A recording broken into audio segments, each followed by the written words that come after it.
Hi, I'm Bill O'Reilly. Thanks for watching us tonight. Barack Obama, Kareem Abdul Jabbar, and Islam. That is the subject of this evening's Talking Points memo. Many Americans who pay attention to their country continue to be perplexed by the White House and its apparent apathy toward the threat that radical Islam poses. To be fair, President Obama and his advisors are doing what they can to protect the homeland from attack, but they have no strategy to defeat the jihad overall and are confused about the true nature of the threat.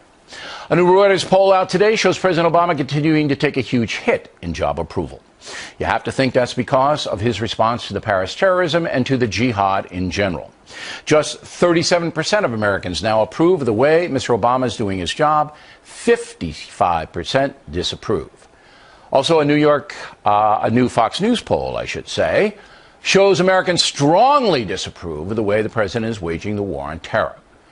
Enter basketball legend Kareem Abdul Jabbar, who converted to Islam 47 years ago. Mr. Abdul Jabbar is a smart and honest man, and his column in the Time magazine this week, well worth reading. He is appalled that his religion is being debased by thugs, his word. He wants Americans to understand that Islam is not the problem. Vicious individuals who have perverted the religion are the problem. I believe that is what President Obama believes as well. But that theory has some major problems. First of all, Muslim theocracies like Iran and Saudi Arabia routinely commit atrocities in the name of Islam. The Iranian mullahs and the House of Saud are doing awful things and using the name of Allah to justify them. Just this week, a blogger who criticized Islam in a small way was given 50 lashes by the Saudi government. He's set to receive 1,000 lashes for his internet posting, 50 each week until the sentence is completed. Now, after complaints from human rights organizations, the sentence is being reevaluated. Also, the Iranian prisons are full of people who simply spoke out for freedom. So the problems in the Muslim world are not just caused by individuals. They run much deeper than that. But Mr. Abdul Jabbar is not convinced, writing, quote, "Knowing that these terrorist attacks are not about religion, we have to reach a point where we stop bringing Islam into these discussions. I know we aren't there yet because much of the Western population does not understand the Islamic religion. That is true. But here's what Mr. Abdul Jabbar is missing. Much of the Muslim world apparently does not understand the Islamic religion. Take Pakistan, for example. It allows the Taliban, major human rights violators, sanctuary. Is that permissible under Islam? Apparently, the government of Pakistan believes it is. How about Turkey? It will not assist the West in fighting the ISIS killers on its own border. Does Islam condone the beheading of innocent people? Doesn't the Quran state that a good Muslim protects the innocent and fights against injustice?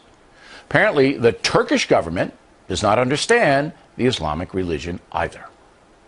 I could give you dozens of other examples, from wealthy Islamists funding al-Qaeda and ISIS to Sharia law being used to abuse women on a massive scale. If you're a female in Saudi Arabia, you cannot even drive a car.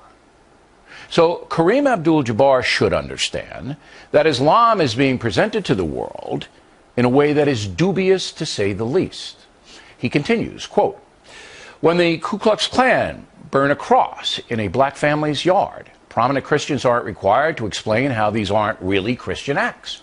Most people already realize the KKK doesn't represent Christian teachings. That's what I and other Muslims long for, the day when these terrorists praising the Prophet Muhammad or Allah's name as they debase their actual teachings are instantly recognized as thugs disguising themselves as Muslims." Mr. Abdul Jabbar's wish would come true a lot faster if all the Muslim nations would confront the jihad the way the USA confronted the KKK. The FBI, largely comprised of Christians, wiped the Klan out, destroying its leadership by vigorously prosecuting the crimes they were committing.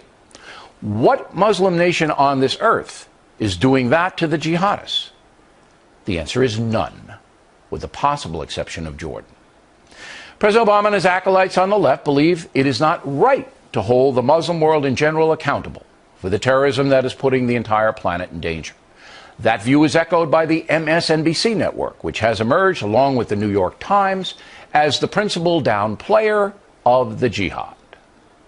If our agenda is to promote peace and reconciliation and understanding, saying bad things about Islam is not going to solve that problem. So, once again, freedom of speech is a great thing and it should be absolutely respected. And there should not be prior restraint.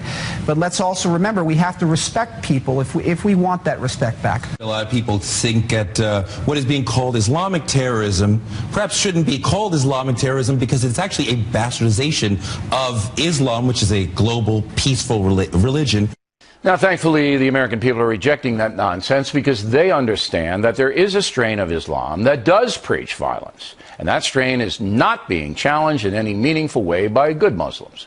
There is some anti-jihadist talk, but little overt action. President Obama has a responsibility to we the people to engage himself in the destruction of the jihad.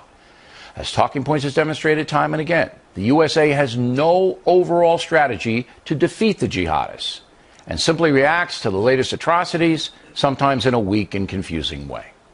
Europe is finally waking up to the fact the continent has lost control of the radical Islamic movement, and chaos is beginning to reign. We in America don't have that problem, as American Muslims like Kareem Abdul Jabbar are generally good people and good citizens. Yes, there are some crazies, but not many. But the USA is supposed to be the leader of the world, so the question then becomes, are we mobilizing the world against the jihad? And the answer is no, we are not. President Obama will not even say the word. And that's the memo. Next.